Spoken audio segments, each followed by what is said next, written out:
this video, I'm going to be talking about my top 5 favorite film directors of all time. So, yeah, there's a lot of great movie directors out there. They've made a lot of great movies, and I've done some videos on all of some of these directors' movies, but never one just talking about a whole bunch of them. And I guess I should preface this with the fact it always happens when you talk about a specific person that perhaps maybe it turns out they've done something questionable in life. So if it does happen to be that I talk about a certain person, and then later on it turns out that they were, a secret terrible person, well, just ignore all the nice things I said about them. But I'll probably still watch the movies. There's definitely a couple filmmakers out there who are of questionable character and questionable judgment. But then again, there's a lot of movies they made that are pretty great, so it's always a kind of a gray area, that old classic debate separating the art from the artist. Can you actually do it? Is it possible to do? Should we do it? Does it matter? I don't know, but yeah, just a little preface, right? Because knowing my luck, that's what'll happen, right? But if you thought I was going to talk about my top 5 favorite film directors in this video, I got bad news for you. You got clickbait.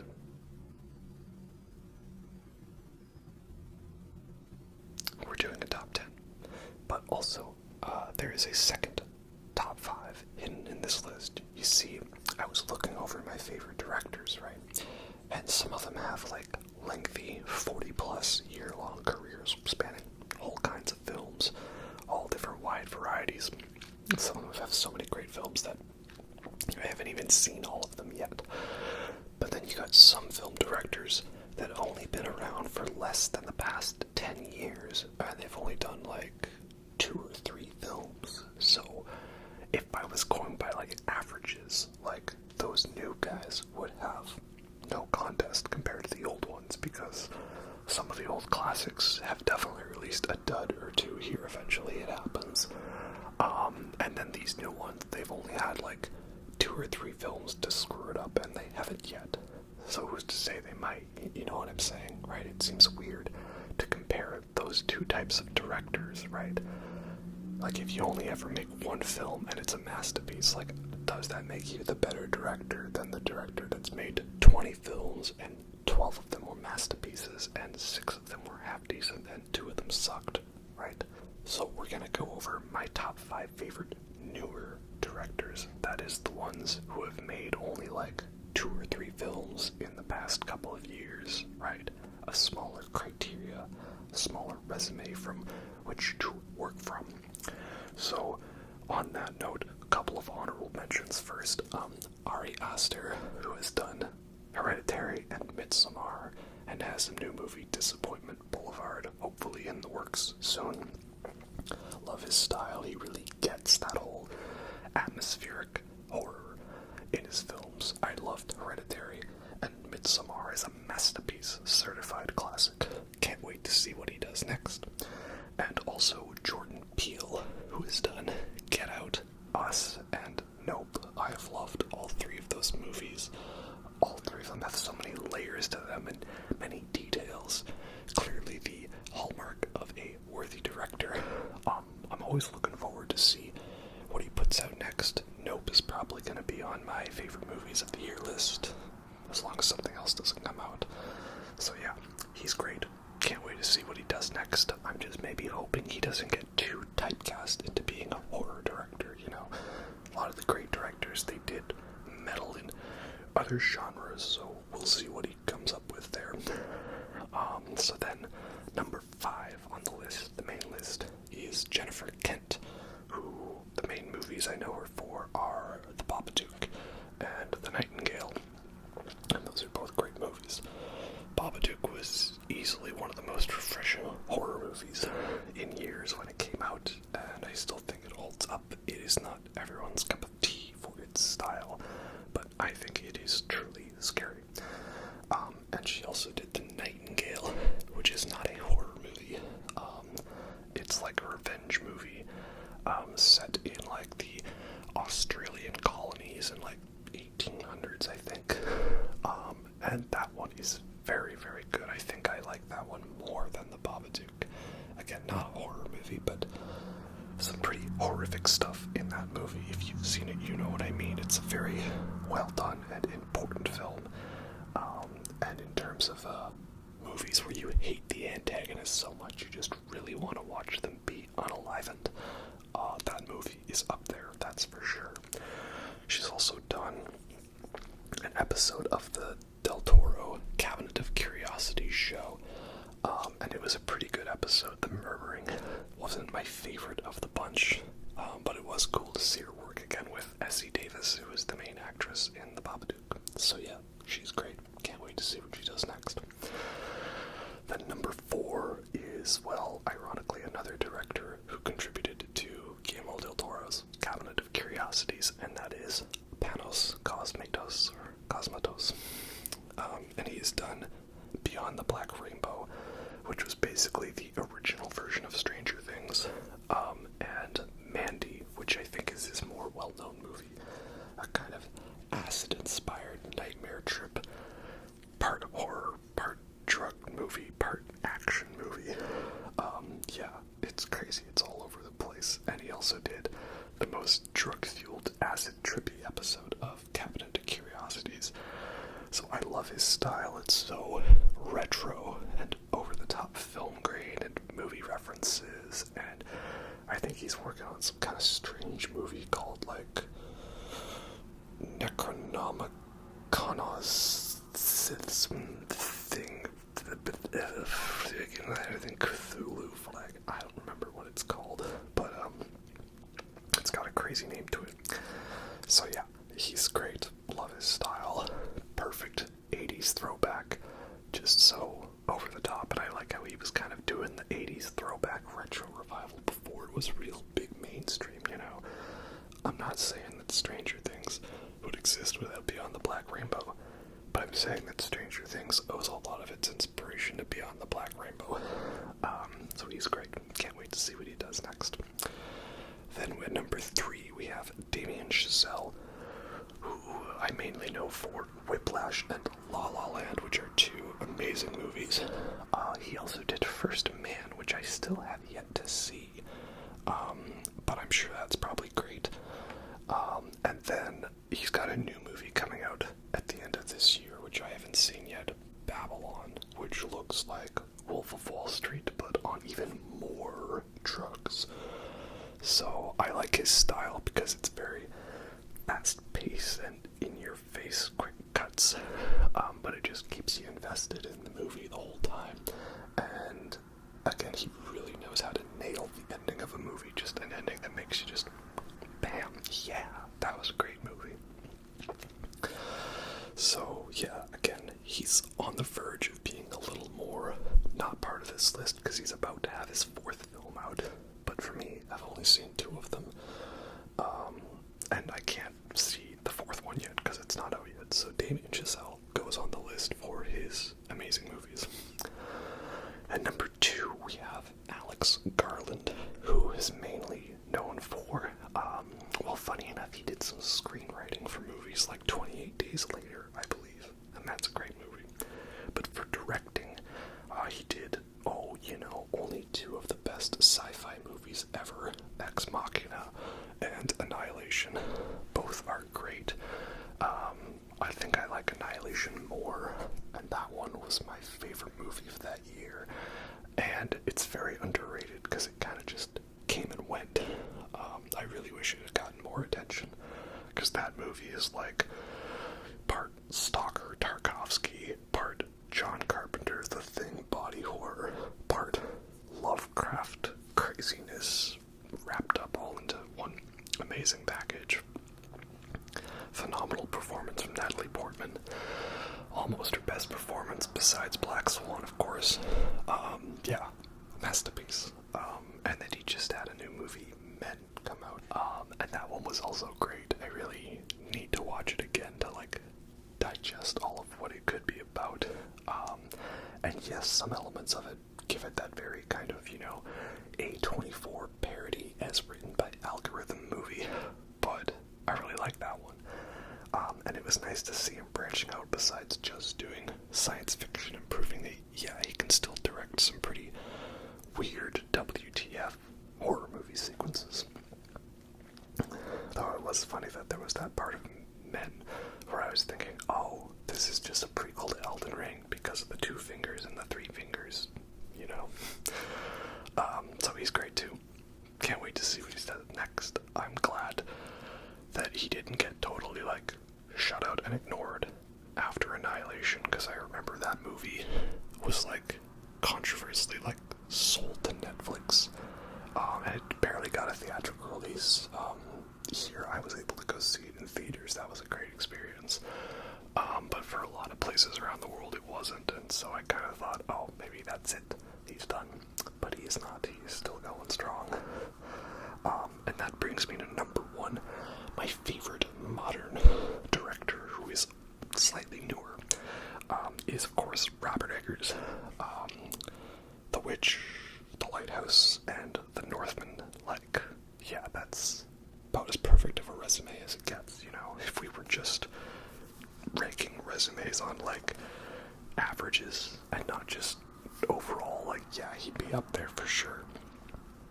But I don't want to overrate someone who's newer and has had less chances to screw it up. But yeah, I've loved all 3 of his films. He does great atmospheric takes on the genre. He's managed to make all 3 of his films unique, but still with a distinctive style. They seem like they have a great attention to detail in terms of being period accurate. So they're all amazing movies. Love him so much. He might do a Nosferatu movie, but then apparently it wasn't going to happen. But then it was, but then it wasn't. So I don't know, but whatever he does next, I will absolutely be going to see that day one, like I was with all of his past movies. So yeah, Robert Eggers is my favorite modern, newer director. Now, let's get on to the main top 10 for my favorite directors. There's a couple noticeable admissions here. That is the ones that just missed out. Because I had a lot on the list, but you can't talk about all of them, right? So for honorable mentions, first a pair of anime directors. One being, of course, the great legendary Hayao Miyazaki. Obviously, everyone loves his Studio Ghibli movies, like Spirited Away and Princess Mononoke, but I also love some of his earlier works like Nausicaa of the Valley of the Wind, Castle in the Sky, Kiki's Delivery Service. Like, everything this guy puts out, such amazing imagination to it. So yeah, Hayao Miyazaki, awesome director. But my favorite anime director is not him, it's Mamoru Hosoda, who is a bit newer, and he did stuff like Girl with the Dragon Tattoo, Girl Who Leapt Through Time, easy confusion there, and Belle, and The Boy and the Beast, and Wolf Children. So yeah, he's done a lot of great films. His most well-known one is probably Summer Wars, which, it's funny because that movie, I joke that Mamoru Hosoda worked on the Digimon movie, specifically that Our War Games segment of the movie, where they were trying to destroy a rogue computer virus, and that was the best part of the Digimon movie. The other bits I didn't care for as much as a kid. But so he realized that was the best part, and so therefore he's just spent every movie trying to remake that, and that's why Summer Wars is just literally a remake of the best part of the Digimon movie, but stretched out to its own movie. So he's great. As much as I love the lovable teddy bear with nightmare visions, Guillermo del Toro, he unfortunately just missed out on the list. But yeah, he's great. Always making creative movies. I can't wait to see his Pinocchio live stop action motion movie. That looks amazing. Terrence Malick. The thing with Terrence Malick is some of his movies are like my all-time favorites, like The Tree of Life and The Thin Red Line. But then there's some of his movies that seem a little too out there and pretentious for me to have bothered with. So I have not seen nearly all of his movies, but he's pretty good though. Pretty good. Gaspar Noé, very controversial director with some of his movies like Irreversible and I Stand Alone, but he's also made some masterpieces, specifically, of course, Enter the Void. You know, that's kind of like a film school 101 movie that everybody loves, or at least knows about.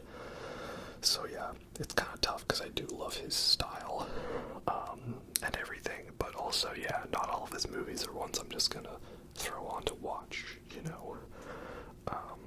But yeah, so he's kind of cool. And then I guess if I had to pick what would be number 11 on the list, he just misses out on the list for me, and that is Martin Scorsese. Obviously, I will recognize that while he's not my favorite director, like, I know he's one of the best directors, obviously. So, you know, let's just objectively say Martin Scorsese is in the objective top 5, right? Raging Bull, Casino, Goodfellas, Taxi Driver, so many great classic movies. But it's funny because most of my favorite Scorsese movies are not his gangsta movies. You know, like, I haven't actually seen Gangs of New York, or The Irishman, or The Aviator. There's actually a lot of his big movies that I haven't seen. I haven't seen The Departed yet. I know, basically, this should just be a homework assignment for me to go watch all of his movies, of which he has a great deal, many. And I know not all of them are masterpieces. Funny enough, I think my 2 favorite movies of his are actually his very religiously motivated epics. That is, my 2 favorites are probably The Last Temptation of Christ and Silence. And it's funny because those ones are so out of genre for him. You know, you think of Scorsese as the guy that does, like, spinning camera takes, freeze frames, zoom in, and narration. Like, as far back as I could remember, I always wanted to be a gangster. And that was Jimmy 2 times, because he said it twice. Yeah, I'm gonna get the papers. Right? Funny how? You're a funny guy. Yeah, my favorite Scorsese movies are the religiously motivated ones, because I think they show a pretty interesting struggle of man coming to terms with his faith that isn't properly placed. What does it mean to trust in God? Is God there? Do we turn to Satan or Lucifer? And yeah, I'm normally not one for the overly preachy religious movies, you know, like God's Not Dead or something like that, or The Passion of the Christ.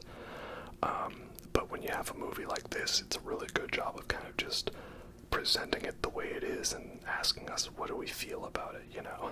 So, yeah, I do love Scorsese. He's amazing, but I need to see more of his films. And that's why I just can't place him fully on my top 10, so I know I've probably just annoyed a lot of people with that. But yeah, I should check him out more. I know. Okay. And then what's going to annoy people even further is now we get to the main list. And number 10 is, you know, the one that everybody loves to love, but also everybody loves to hate. Number 10 is Christopher Nolan. And yeah, I love all of his movies. I enjoy them all, some more than others. And I know that he has a bit of a character exposition problem, where human emotion is more sort of talked about and, you know, reasoned about than actually felt. But I love all his movies, you know. I like that this guy is really dedicated to giving you a spectacle when it comes to action movie scenes, trying to put as much in camera as possible, so most of the visual effects hold up over time. And I like the way he has these unique puzzle boxes for movies. Are some of them more complicated than they need to be? Yes, but it makes it entertaining for a rewatch to see all of the details, right? Like, yeah, Tenet was a little overly complex, but how many James Bond style action movies do you rewatch over and over again to piece it together? You know, that got me invested in the movie more. Of course, he kicked it out of the park with the Dark Knight trilogy, right? We can all agree those are fantastic. I even love The Dark Knight Rises. He made Interstellar, which is one of my favorite movies, so good that I named my channel after it. And also one of the best modern war movies with Dunkirk. Not even mentioning his earlier psychological thrillers like Insomnia, Memento, and Following, all of which are very entertaining. So yeah, I'm always going to be interested in what he puts out. I'm always interested in his style and his dedication to the craft. And he's got Oppenheimer coming out next year, the one where the studio is like, so we'll pretend to detonate a nuclear bomb, right? Right. So yeah, that's why he's number 10 on my list, because I like his stuff, right? Sorry. And then at number 9, well, I actually just recently covered this director, and number 9 is Quentin Tarantino. Again, a very film school answer, I'm sure, and most of my picks are probably not going to surprise you. Nothing's going to come out of left field here. I think they're all pretty recognizable names. I'm not going to pick some random obscure Italian director, though I do like Dario Argento. Number 9, though, is Quentin Tarantino, because I love his movies. I remember watching Pulp Fiction at a younger age when I probably shouldn't have, but I still loved it. I thought the Ezekiel 25 scene, "What country you from? They speak English and what?" was like the most amazing scene ever. And it was so cool to see that the movie wasn't told in a linear fashion. And then I just kept watching his stuff and really dug it. And I'm excited to see where he goes next. Always, if there is more. I'm not sure what he has planned for the future. I haven't really looked into that. But when I think about why are these my favorite directors, I think it's because I like the style. The majority of their movies are top tier, or at least in my favorites. And it means that if they're putting out new material, that I will always be first in line to go see it. So yeah, Quentin Tarantino is at number 9 for that. Then we have number 8. Number 8 is probably one of the most well-known filmmakers of all time, and yet somehow I feel he's underrated in a way, if that's weird to say. Number 8 is Steven Spielberg. The reason I say that is because you look at Steven Spielberg, and a lot of times people kind of just delegate him to being the guy that makes family-friendly, feel-good movies that just are there to make you feel warm at heart with drama and heartstrings and all that. And then I was like, really, that's all you're gonna boil Steven frickin' Spielberg down to? Jaws, Close Encounters of the Third Kind, E.T., Raiders of the Lost Ark, Temple of Doom, Schindler's List, Jurassic Park, Munich, Minority Report, Catch Me If You Can, AI, Artificial Intelligence, Ready Player One, Lincoln, War Horse. Now we've got The Fabelmans coming out, West Side Story. The man has done so many different genres, and so many great movies. And you can tell his resume is so good because I didn't even get around to mentioning Saving Private Ryan yet, for God's sake. The dude has made some legit amazing bangers of films, and you can try to reduce it all to he just makes boring movies for simple people, but no, they are all modern classics. And he has a distinct style to him, but it kind of changes throughout the years. I like that you can kind of pinpoint what year the movie was in based on his style to it. And yeah, if he had just made Saving Private Ryan and Schindler's List, he would already be one of the best directors ever. But thankfully, he made a whole bunch more of them. And no, his resume is not perfect. He did make 1941, and there's that one romance movie he made in the late 80s that I haven't bothered to watch. Nobody has. And of course, Kingdom of the Crystal Skull. Definitely not a great movie. And I didn't really bother to watch the BFG. And I've not seen all of his movies. I still haven't seen Bridge of Spies. But that doesn't matter when you make so many great movies as Spielberg. Yeah, you're going to be one of my favorite directors, right? And this is what I say, no, I will defend his movies. It's Steven Spielberg. Dude is one of the best directors of all time. Not my personal favorite, but that guy does deserve to be recognized. That's why I say he's underrated, because I feel like there's a lot of pushback lately as, oh, he's just the guy that makes inspirational family dramas, and no, he's so much more than that, so that's why he's here on my list. And then number 7 might be the most out of left field that this list has, I think. Not that this director isn't well known, he's very well known. In fact, he's made 2 of the biggest movies of all time. But he's not a director I see people put on their top lists, because I think they kind of just shrug him to the side.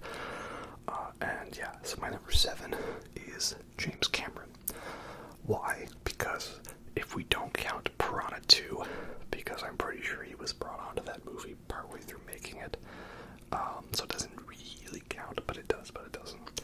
If we don't count it, then basically every movie he's made is like a near 10 out of 10 masterpiece. The Terminator, Aliens, The Abyss, Terminator 2, True Lies, Titanic, Avatar, and now this year later on we've got Avatar 2, The Way of Water, which will hopefully silence the naysayers. I've always loved Avatar, and when there was that bit going around talking about, like, name a character or say a line from the movie, I was like, I see you, Ewa sees you, Jake Sully, Papyrus Font, Natiri, Quaritch, Grace, and the evil business guy whose name I don't remember, but they were trying to get an updating him. Like, I've always loved the movie Avatar. I've always been excited for a sequel on that, so now it's cool that it's finally happening. But yeah, so every movie he makes is great. It's just the one thing I guess I could say is that they are mostly action/science fiction movies with a little bit of romance in there for Titanic, which does eventually end up becoming a disaster movie, blockbuster action movie, right? But yeah, so he's made many of my favorite films. I love the way he uses visual effects, and I love that he is a guy dedicated to the craft. I've heard he's an asshole on set. I won't deny that. I've never worked with the guy. So we'll take that for what it is, right? But yeah, I guess that's why he's not higher up on my list, because yeah, he makes very solid, well-done blockbuster action movies. He's probably the best guy for the job, which is why I ranked him over Christopher Nolan. But I can't rank him any higher because the other directors, well, once we get into them, you'll see what my style is for my favorite movies, but I've got to acknowledge James Cameron as being an amazing director, that's for sure. So number 6 is David Fincher. He's at his best when he's doing crime dramas or thrillers, you know, Seven, The Game, Panic Room, Zodiac, The Girl with the Dragon Tattoo, and Gone Girl. But he's kind of thrown in a couple out-of-genre stuff there with, like, that, the biopic/romance movie, Curious Case of Benjamin Button. I still have not seen his newest film, Mank. I just never really got around to it, and coming out in 2020 was kind of an awkward time for watching movies, you know. I didn't get around to it. I'm sure it's good, but that, I guess, is his only film where it hasn't really caught my attention, you know. The story, I'm sure it's good, but I don't know. I'll get around to it eventually, but everything else he did is fantastic. Of course, the big elephant in the room is the movie that counts as being directed by him, but doesn't, because he would rather not admit he directed it, and that's Alien 3.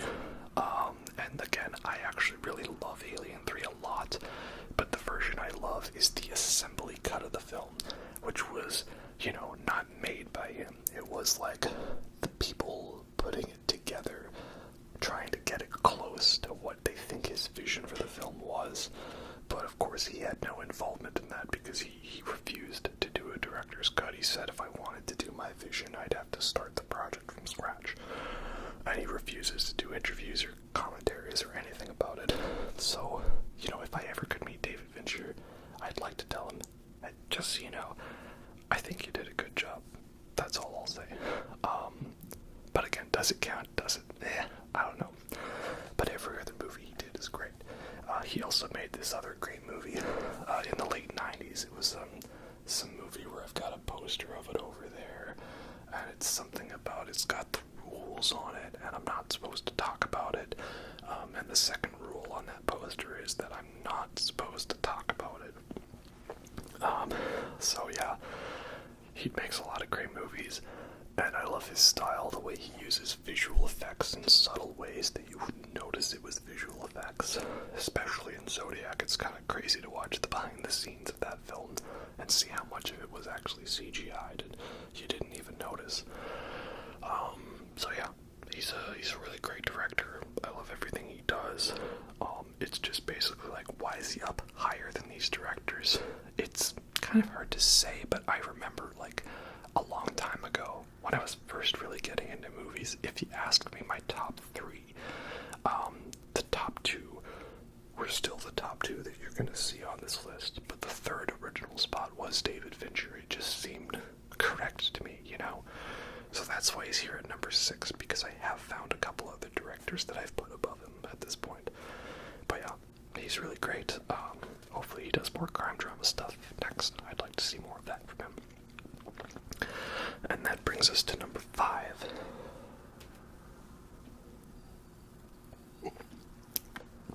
Number 5 is Paul Thomas Anderson. If Paul Thomas Anderson had only made There Will Be Blood, he would be one of my favorite directors. But thankfully, he's been kind enough to make a few other movies along the way. He's really great because, like, his style has slightly changed little bits and pieces over the years. So when I first saw There Will Be Blood, I kind of thought, oh, this guy is like a style of a certain director who's number 1 on my list. But then I watched Boogie Nights and I was like, well, no, wait, he's more like Robert Altman or Martin Scorsese. And then I saw Inherent Vice and I was like, oh no, he's more like the Coen brothers or Terry Gilliam. And then I saw Licorice Pizza and I was like, well, no, wait, he's more like Richard Linklater. So yeah, his style is definitely all over the place. He's at his best when he's doing period pieces or big long epics with a whole bunch of characters and an ensemble cast. Or character studies, just everything the guy does is great. Just to prove the point, Inherent Vice, the one that most people regard as his weakest film, is actually one of my favorite because I love how just batshit crazy it is. So yeah, again, another guy where I'm always going to be excited to see what he does next. Even his movies that I think I don't like that much, like Phantom Thread, I go and I watch it and I'm blown away. Oh, like, yeah, this one's actually a pretty great movie. So yeah, basically the best I can get to being a modern version of some of the other directors on this list. So I love his stuff very much. And now number 4, basically everyone else on the list I kind of had to like throw around in different spots and figure out where I wanted them to be, and there was a lot of difficult calculation that came into that. But when I got to the top 4 was set right from the get-go and I knew how I was. Number 4 is Denis Villeneuve. He is definitely a more modern director, but he's put out a lot of films in a short span. So I would say he qualifies for this part of the list and not the newer modern directors. Because in like barely 10 years, he put out Incendies, Polytechnique, Prisoners, and Enemy, and Sicario. And then he had a trilogy of sci-fi films, Arrival, Blade Runner 2049, and Dune. This guy is unstoppable. I've always loved his style from when I saw Prisoners, and every movie he does after that just further and further solidifies why I like this guy's style. First of all, he is a fellow Canadian, French Canadian, but that still counts, at least in my mind, maybe not in others. And yeah, he just really seems to like understand the style that needs to be done for the genre. And I like that he's just gone full out with the sci-fi movies lately. Like, when I heard he was doing science fiction with Arrival, I was really hyped for that. He knocked that one out of the park. And then they said he was going to do the Blade Runner sequel, and he knocked that one out of the park. And then he said he wanted to make a Dune movie, and they let him do it, and he knocked that one out of the park. And now they let him do the second part of Dune. All of the hype train for this guy. Love his style, the scope of what he does, and he always works with such great cinematographers. Yeah, this guy's awesome. Just absolutely my favorite modern working director. That is newer, I guess, because there's another one that's still making movies that's higher up on here, but you'll see what I mean when we get to that. Number 3, top 3 now. Number 3 is the man, the myth, the legend, Mr. David Lynch. Good morning.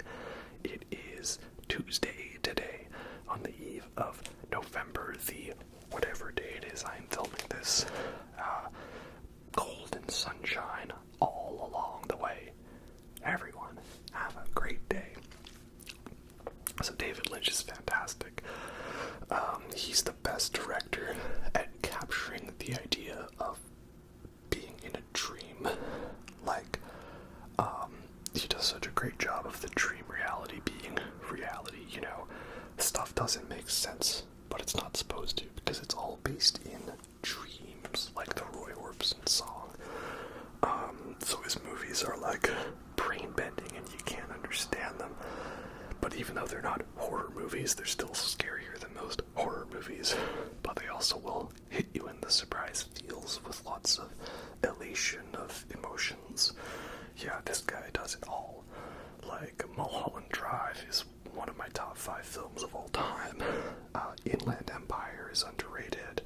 Lost Highway, Blue Velvet, Eraserhead. Even when he just does a straight-to-Disney movie like The Straight Story, which I like to joke that it was called that because people needed to know it was a straightforward story. Even that one all of a sudden sneaks up on you with the feels in that one. So yeah, and then of course he's done Twin Peaks, one of the best shows ever. And then he just totally melted our brains with season 3 of Twin Peaks. He's great, he's awesome, because what David Lynch does best is he understands the idea that filmmaking is a visual and emotional medium, and so he knows best how to make you feel an emotion from a scene, even if it doesn't make sense as to why you're feeling the emotion. Like, if the scene makes you feel confused, then it's because you're meant to be confused. If the scene makes you scared and uneasy, it's because you're meant to feel scared and uneasy. Yeah, just all around, I love his stuff. He's great. His weather reports help me maintain sanity in this day and age. And I don't know what he's doing next. There was talk that he had some film that was going to premiere at a film festival, and I guess he's got a cameo in the new Spielberg movie. But whatever he does, this guy is awesome. That's for sure. And then now we get to the top 2. The top 2 have basically always been set in stone since I first started considering who my favorite directors were. Everything else has changed a bit over the years, depending on the newer directors I've been introduced to. But I always knew that number 2 was Darren Aronofsky, because some of his films are, well, the reason I got into loving films like Pi and Requiem for a Dream. And then those 2 were my favorites growing up, but I know that's so weird to say that me growing up I loved Requiem for a Dream, right? But the thing I say is it's good to watch Requiem for a Dream when you're young, because it will scar you for life, and you're never gonna want to do heroin ever, right? And then I didn't actually see The Fountain until a little bit later, because that one kind of got buried under the radar, but The Fountain is one of my favorite movies. I love that one so much, it's so underrated, and that's probably my favorite, like, musical score in a movie ever. Quentin Tarantino, the GOAT, whose career was also launched with Aronofsky on the movie Pi. And then I remember The Wrestler was like the first movie of his that came out when I was like getting into him. So like I went and saw that in theaters, and that was an amazing movie. It it was especially validating to have characters talk about how 80s rock music was so much better as a kid growing up, preferring 80s rock music to the modern music of 2008 pop music, that's for sure. And then, yeah, basically after that, it's one of his movies comes out, and I'm on board it right away, and I watch it, and I love it. Right? Black Swan, Mother, and Noah. I didn't think I was going to like that one, but it was actually pretty good. And the fact that that movie managed to piss off the evangelicals, that just made me enjoy it even more, you know? I mean, I want to do a video talking about all of Darren Aronofsky's movies, like my other director series. And I just think, like, about, I'll talk more about this then, but, like, okay, for the Bible people, so, like, Noah building the ark when he's like 500 years old, and Methuselah living to 900 years old, and like one guy in his family building a boat large enough to hold 2 of every animal that survives a storm that covers the entire planet in water for 40 days and 40 nights. That's not too far-fetched, but the idea that fallen angels inhabited the spirits of rocks and helped build this giant boat, that's too far out of the water for you. And the fact that the movie implies, oh, they're all related in incest because of the sons. Well, yeah, that's what the Bible does as well. I don't know, man. It's like Last Temptation of Christ. People went and firebombed movie theaters over that. They threw Molotov cocktails or drove a bus into a theater. This is crazy, man. This is crazy. Yeah, so now Darren Aronofsky's got a new movie coming out, The Whale, starring Brandon Fraser in his hopefully amazing comeback. Very excited to see that one, see what it's all about. It will be interesting because the thing I've noticed about all of Aronofsky's movies is it's usually about a character trying to become the most perfect version of themselves, and in the end potentially destroying themselves in that quest. Mother was the first one to shake it up, because in that one, Jennifer Lawrence, the main character of that one, she's not the one trying to achieve perfection.